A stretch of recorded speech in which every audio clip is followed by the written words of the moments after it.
పెట్టిల్లు curry meal maker అందరం తిన్నాం, పప్పు కూడా మిక్స్, రెండు వేరు తిన్నాము. కథం తిని లాస్ట్ మినిట్ లో అందరికి పురుగులు కనిపిస్తున్నాయి. పాపం అందరు చెల్లెలందరూ పారేసిల్లు.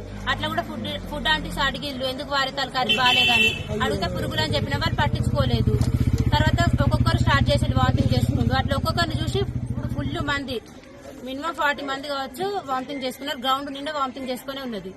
3 hours అయితే 7 కి డిన్నర్ పెడితే 10 వరకు మేడమే రాలేదు మాకు. అంతమంది వామిటింగ్ చేసుకుంటారు. ఒక్క ఆర్ఎంపీ కూడా రాలేదు, ఒక్కళ్ళు కూడా హాస్పిటల్ పోలేదు ఇంతవరకు. బయటికి రావద్దని న్యూస్ ఇప్పుడు ఆర్ఎంపీ డాక్టర్ వచ్చిండు. 108 కి ఫోన్ చేయమన్నా గానీ చేయలేదు. పట్టించుకునేటోళ్ళు లేరు, అసలు పట్టించుకునేటోళ్ళు లేరు. ఒక్కొక్కరు లేస్తలేరు. 2 weeks అయితే 10th వాళ్ళకు ప్రీ ఫైనల్స్ ఉన్నాయి. 10th అమ్మాయి ఒక అమ్మాయి లోపల కళ్ళు జరగకుంటున్నాయి కక్కి.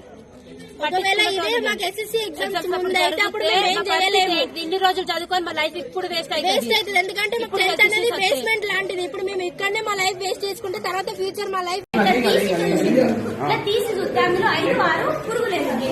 అయితే ఇక అందరూ తీసి చూసేసరికి అందరికీ ఇది పాతి అబద్ధం అంటారని మేము తినకుండానే బాక్స్ పెట్టి వచ్చాము. అయితే మేడం ని హాస్పిటల్ కి 108 కి కాల్ చేయండి మేడం అని చెప్తే మేడం పరుగు పోతుంది అని అందరికి ఒక్కొక్క ఇంజక్షన్ వేసి ఒక్కొక్క టాబ్లెట్ వేసింది.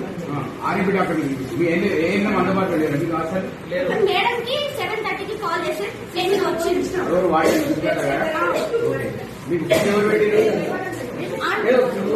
వాటిని పర్యవేక్షణ వాటిని